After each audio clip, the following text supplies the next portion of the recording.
Previously on Project GT6. We're just going to take the obvious route and not use the frame. And now the exciting conclusion.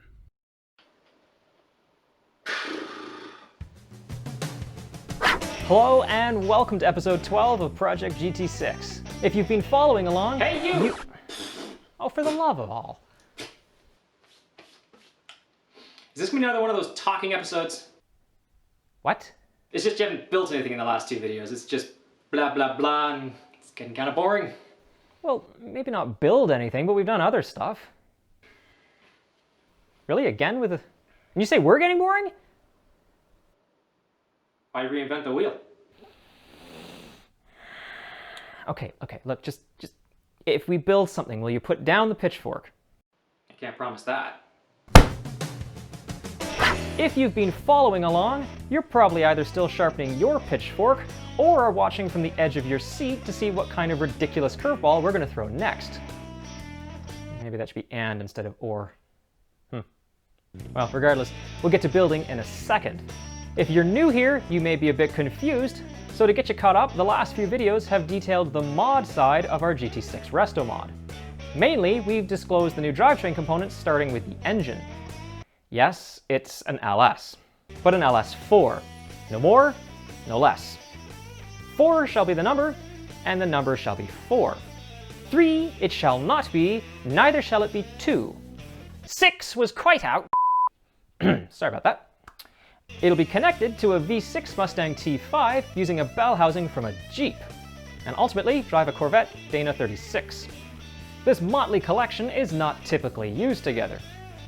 When I say typically, I mean I don't think anyone's ever been bothered to use them together.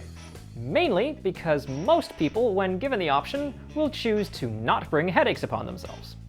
Gotta say, we'd rather not too, but after months of research, we picked these parts for their size, weight, availability, capability, and cost. And they'll fit together better than you think. Our goal for the car is something along the lines of a Jag F-Type, specifically the R model. We expect to achieve about the same power-to-weight ratio as that car, so it should be interesting. Unlike a typical run-of-the-mill engine swap though, our car is never going to handle this kind of power without some significant upgrades to the frame. So significant that we decided to build a whole new frame. So to kick off today's events... okay, calm down. Let's get started on those new frame rails. They're going to live underneath the car as we mentioned previously, and the required width will place them right over these bumps in the floor. Since the seats need that space, we'll have to clearance the rails so they will stay tight to the rest of the floor. This will obviously remove some strength, but we'll make up for that later. They may be 1/8 inch wall material, but some patience with our less commonly used red angle grinder, Mr. Skill, gets the job done. If you don't have one of these amazing tools, get one. Or 3.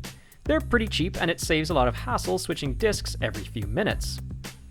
The piece cut out then gets recessed, chamfered, and welded back in to complete the box once again. It couldn't be easier. If it could, the car likely would have finished itself already, but that feels a bit far-fetched even for me. This takes care of fitment step 1. Step 2 will be to figure out the needed rise to clear the differential. This required us to mock up the differential in the correct spot, and that required us to place the wheel at the desired ride height. Why? Well, you might recall the C4 suspension geometry uses the axle shafts as the upper control arms. And to prevent some weird things from happening that would result in an inconsistent ride height, they need to be close to level. Holding the wheel where we want ride height to be lets us then position the differential to accommodate this need. It's only a close approximate right now, just to get some dimensions for the frame, and we will make it perfect when we come back to mount the diff later. An interesting side note while we're here. By sticking with independent suspension, we will maintain a very familiar looking trunk floor. In fact, we might even gain a bit of room. This shelf is where the floor used to rest, and if you imagine a 3x3 clearing the diff, and some body structure on top of that, we are still likely to land underneath that shelf by a bit. In case you're wondering, spare tires are totally last season, so that space will be used for other things, such as a fuel tank, which will be mounted externally. It just seems like a better idea than carrying a thin metal box filled with combustible fluid and volatile vapors inside the vehicle like the original setup did. We would have liked to use the new novelty size Acme hydroformer to bend the frame rails, but of course, it's still in pre-production. Ain't that just our luck? So we're forced to take the tried and true method of miter cuts and welding. Rather than cutting right the way through the rail though, we elected to only remove 3 sides and make a bend along the remaining bit. The hope is this will have retained as much strength as possible.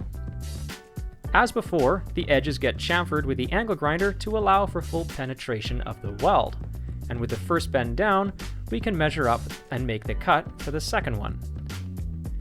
We used a drywall T-square to help mark the box for the location of the next cut.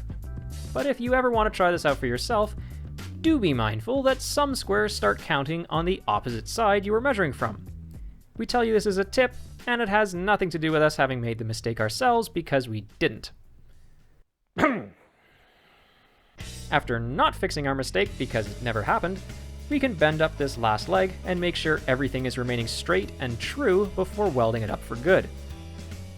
That completes one frame rail, so it's time to turn the other cheek and do it all over again for the other side. It gets the same recess for the floor, the same first bend, and with them clamped together to ensure they are identical, we can mark it up for the final bend. Thankfully, things always move faster the second time around, and this rail only took us 16 seconds. You may be wondering if we're going to use diamond-shaped plates to reinforce the bends. We might.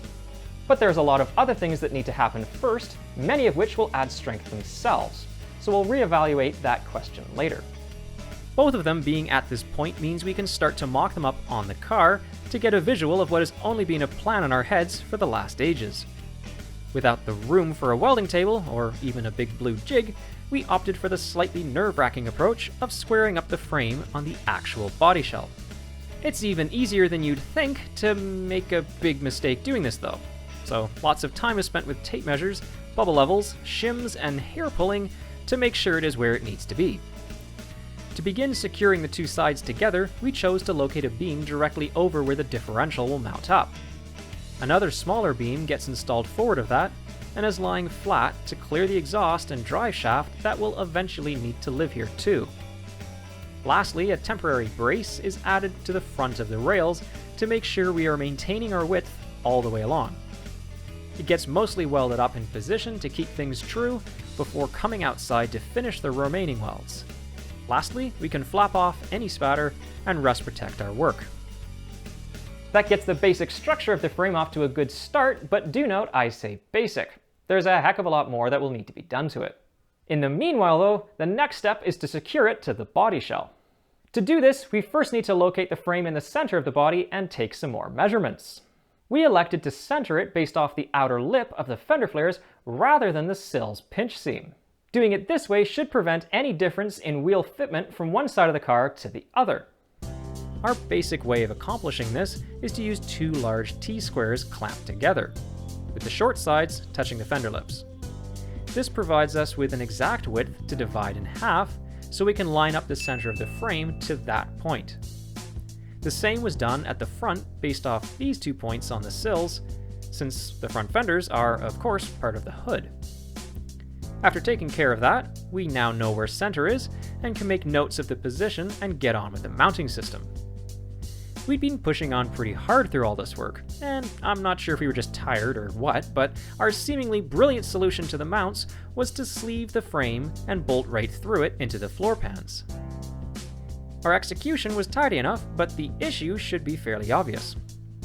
The bolt heads are now the lowest points of the car. Well done, gentlemen. Well done.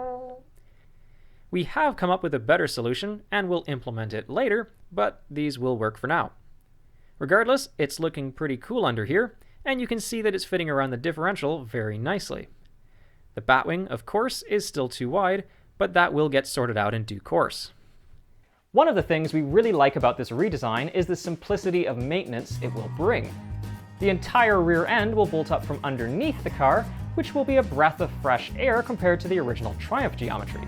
It had things on top of other things that were underneath the things that were on top of them. It had silly rubber rotoflex joints that were under enough compression to punch you in the face when you least expect it. And let's not forget the transverse leaf spring, which was a nightmare and a half to replace without the special tools. Ask us how we know. It would be an understatement to say that we're happy with what we have so far, but there is something we need to address. As discussed last time, Triumph used essentially a modified Herald frame for these cars, and after cutting the sides and back off, what was left was this cute little thing. Even if you reinforce the area in the middle, it will still be a weak point, but there in itself is something interesting. Left to their own devices, neither the factory body nor the frame were very strong, but they worked together in unison to create the overall structure. It's like an enormous clock. It only works if all the little cogs mesh together. What we're doing is building a frame that has good torsional strength on its own, and then securing it far more firmly to a body shell that will also be strengthened. More on that later, but for an example, since the new frame is wide enough to mount the transmission from underneath the car, like every other vehicle does, we certainly won't need the giant factory access hole anymore. Building an integrated steel transmission tunnel will undoubtedly add quite a bit of structure and be more effective at keeping heat out of the car. Ultimately, what we're aiming for is something as close as you can get to a unibody while still allowing the frame to be removed for convenience. With all that in mind, we want to tie our new frame into the most structural part of the body shell, the sills. We're much closer than before, but these 1x3s will take it out the rest of the way and also help add some more side pole impact protection. Like everything else, they're 1/8 wall tubing, and a single unbroken piece will run the entire length of the passenger compartment on each side. We're lining up these standoffs with the box sections already integrated in the body shell. Later on, the transmission mount will connect the standoffs together and also pick up the factory body mounts here. Some gussets were needed to tie it all together and complete the design. And although big blocks of cheese would have been about the right shape and much easier to make, we decided to use more of that 3x3 box for rodent proofing. The 1x3 sections get fully welded up first, the grinder then flushes them off so they won't interfere with the gussets, and the whole thing can get fixed into place. A few pieces of tubing and angle iron help to position everything where it needs to be, and a bunch of clamps make sure it stays there. It looks like a fairly simple setup, but it's amazing just how long it can take to devise a plan and ensure the parts are located correctly. Honestly, welding it on is just a 10-minute job at the end. The other side receives the exact same treatment as you'd expect, and with that, it can get reattached to the body shell once again. The gussets are now tacked into place, and we have a very good start of the frame indeed. That's a lot of progress for this episode, so I think we'll leave it right there. Stay tuned for next time where we get that Corvette rear end narrowed up and mounted for good. Thank you for watching. If you'd like to see our future videos a day early, please check us out on Patreon. Thanks very much to our awesome loyal followers who already support us that way. If you're not yet, make sure to subscribe so you don't miss anything, and please share this series with some friends as it would really help us out. We'll see you next time.